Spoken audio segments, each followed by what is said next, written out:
Alright, so in this chapter we're going to do a few different things. The first thing I want to do is implement the volume control.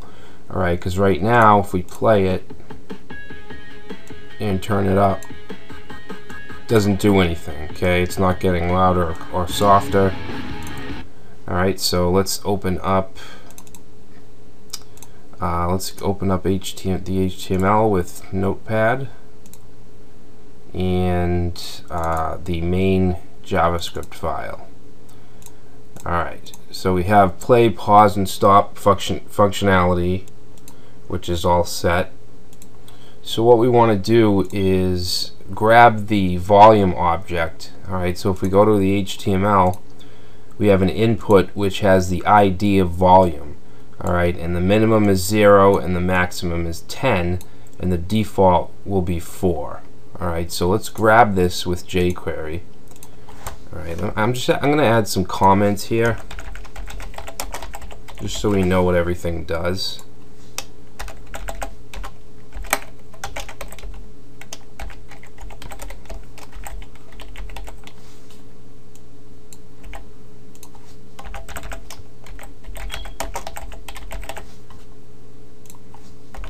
Okay, so we want volume control. So let's grab that with jQuery. The input tag has an ID of volume. Alright, so what do we want to do with that? We want to do something when it changes. So we're going to use the change event. And inside the change, we want to run a self-calling function. And what we want to do is grab the audio object and use the volume property. So audio volume is going to equal parse float, and we're going to use the keyword this, which pertains to the actual volume control, value divided by 10. Basically, the parse float function, it parses a string and returns a float, a floating point number. Alright, and then inside of that we're going to say this value divided by 10, because 10 is our max. Alright, so let's try this out.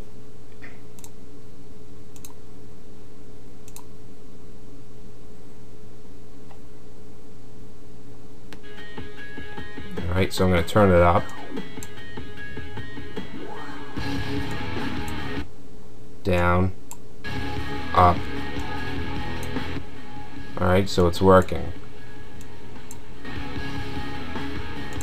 So it's as easy as that. You can see very minimal amount of code to implement the volume.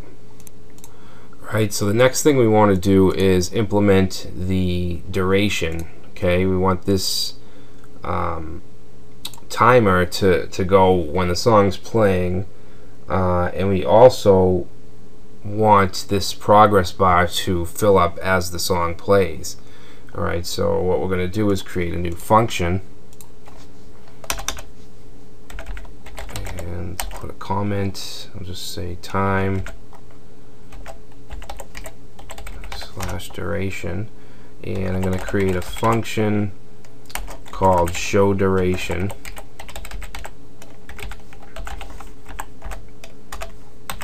Alright, now what I want to do is we want to bind the time update event. Okay, so with the audio API, there's a time update event which basically shoots off every second.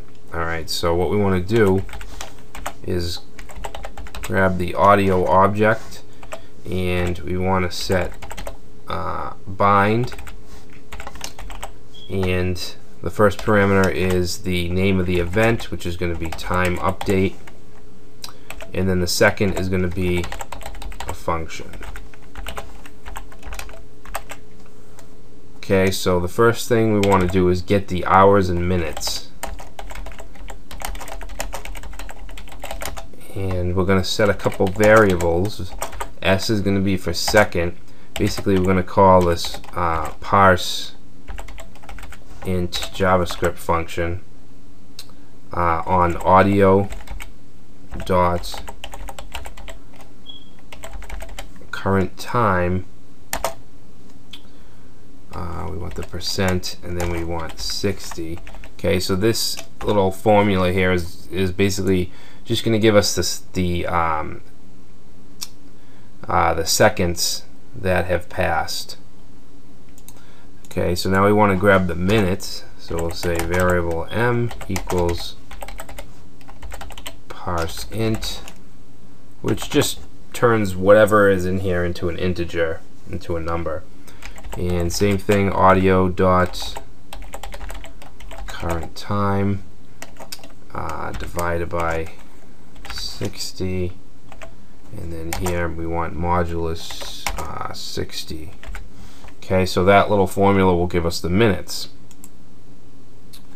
Alright, now what I'm going to do here is run a check and see if the seconds are less than 10, and if they are, I want to put a 0, because by default it's going to say it'll be like 1, 2 or something like that. I want it to be 102. Okay, so it's very easy to do. We just need to create a little condition. I will say if seconds is less than 10. Alright, then what we're going to do is say s is equal to 0. S is equal to 0 plus s. Alright, so if it's 4, it'll be 04. Okay, so next, what we want to do is insert the time or the duration into the duration div. Okay, so we have a div with the ID of duration. So let's select that with jQuery. Okay, duration, and to insert HTML into a div in jQuery, we can just use the HTML method. And what we want to put is first the minute, and I'm going to concatenate a dot, and then concatenate on the seconds. Okay, I'm sorry, not a dot, I want a colon.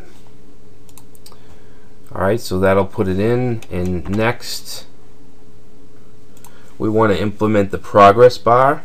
Alright, so this is fairly easy. We just want to get a percentage for the time, and then we'll set that percentage as the width on the progress bar. Alright,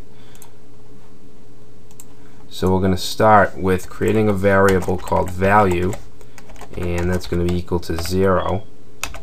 And we want to do an if statement, and basically we're going to say if audio current time is greater than 0,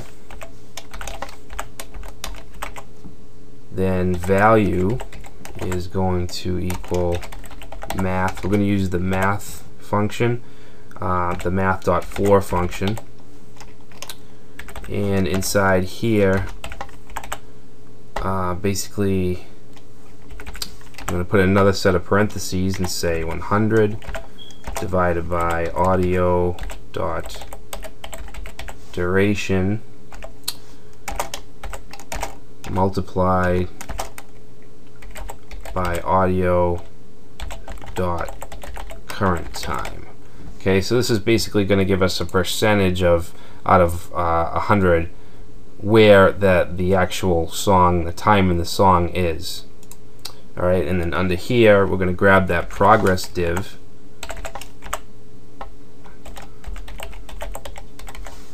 and we're going to add some CSS using jQuery, and basically we want to get the width property. Okay, and we're actually going to set that to the value and percent. So let me just concatenate on the percent.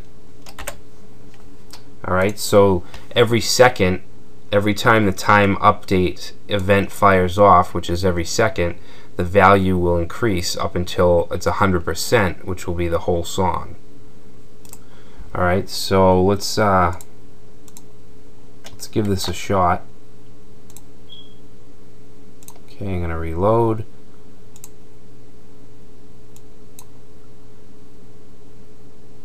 Alright, so the song is playing, but we're not getting a duration. Let me just check out the JavaScript. Okay, we're not getting any errors.